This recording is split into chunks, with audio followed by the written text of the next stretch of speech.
ایک عالم صاحب ایک بہت بڑا مدرسہ چلا رہے تھے۔ وہاں سے ہر سال بچے حافظ، عالم، قاری بن کر نکلتے تھے۔ تو ایک مرتبہ اس مدرسے سے اس سال بہت سارے بچے فارغ ہوئے، اور ہر بچہ اپنے استاد محترم کے لیے کچھ نہ کچھ چیز لے کر آ رہا تھا، کچھ نہ کچھ ہدیہ لے کر آ رہا تھا، کوئی کپڑے لے کر آ رہا تھا، کوئی مٹھائی لے کر آ رہا تھا۔ اس طریقے سے جب بچے فارغ ہوئے، خوشی کی وجہ سے بچے اپنے اپنے حیثیت کے مطابق اپنے استاد کے لیے کچھ نہ کچھ ہدیہ لے کر آ رہے تھے۔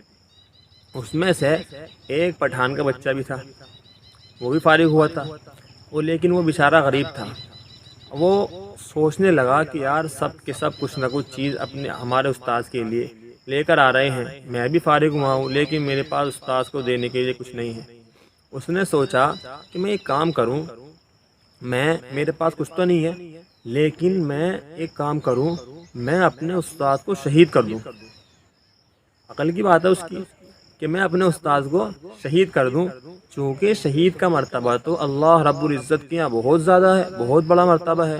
اگر میں نے اپنے استاد کو شہید کر دیا تو میرے استاد جنت کے اندر رہیں گے، اس کی اعلیٰ درجوں پر رہیں گے، جنت کی نعمتوں میں ہوں گے، وہاں ہر طرح کے پھل ہوں گے، ہر طرح کے میوے ہوں گے، مسحریاں لگی ہوں گی، وہاں پر آرام سے عیش کی زندگی گزاریں گے، نہ کوئی پریشانی ہوگی، نہ کوئی دکھ ہوگی۔ جنت کے بارے میں آپ جانتے ہیں ماشاءاللہ۔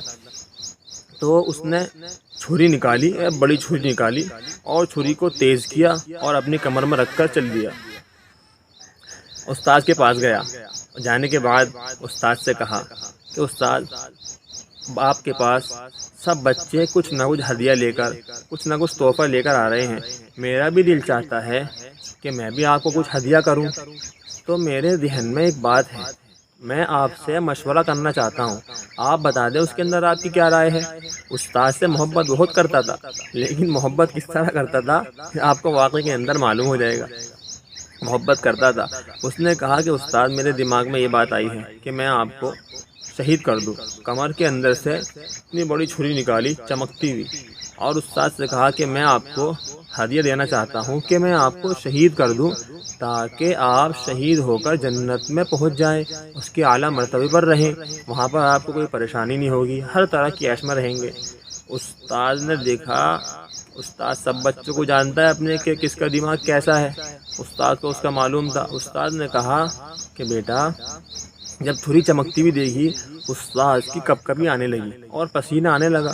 استاد نے کہا بیٹا، آپ نے جو بات کہی ہے ماشاءاللہ بہت اچھی بات ہے، بہت اچھا آپ نے کیا ہے، شہید کا درجہ بہت بڑا ہے، آپ ایک کام کریں۔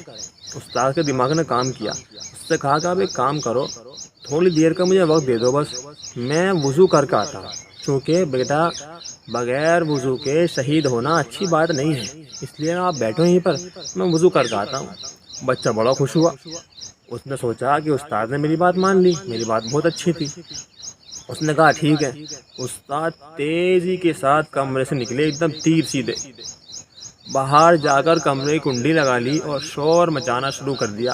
جب لوگ وہاں پر آئے، لوگوں سے کہا کہ بھائی اللہ کے واسطے بھائی اس بچے سے مجھے بچا لو، یہ جو اندر کمرے میں بیٹھا ہے اس نے پورا واقعہ بتایا کہ اس طرح کی بات ہے، یہ مجھے شہید کرنا چاہتا ہے، کہ بھائی اس بچے سے مجھے بچا لو۔ پھر لوگوں نے اس کو سمجھایا، بٹھایا۔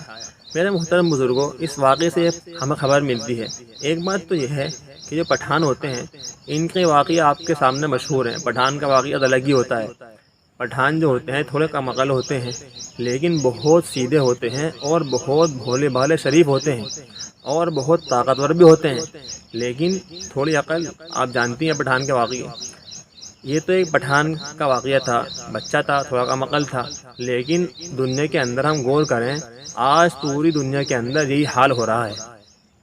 ہر آدمی بھلائی کا بدلہ برائی سے ہی دینے کے چکر میں لگا ہوا ہے۔ ایسے ہی جس کو بھی آپ سروے کر لیں، آپ دیکھ لیں کہ جس کسی کے ساتھ بھی آپ بھلائی کریں گے، زیادہ بھلائی کریں گے، تو وہ انسان اس کا بدلہ برائی سے ہی دیتا ہے۔ اس لیے بہرحال ہمیں بھی بھلائی کرتے رہنا چاہیے، لیکن تھوڑا اپنی بات پر غور بھی کرنا چاہیے کہ میں جو کام کرنے جا رہا ہوں یہ ہمیں لگ رہا ہے اچھا ہے، لیکن اچھا ہے بھی یا نہیں۔ بہرحال اللہ پاک عمل کی توفیق عطا فرمائے۔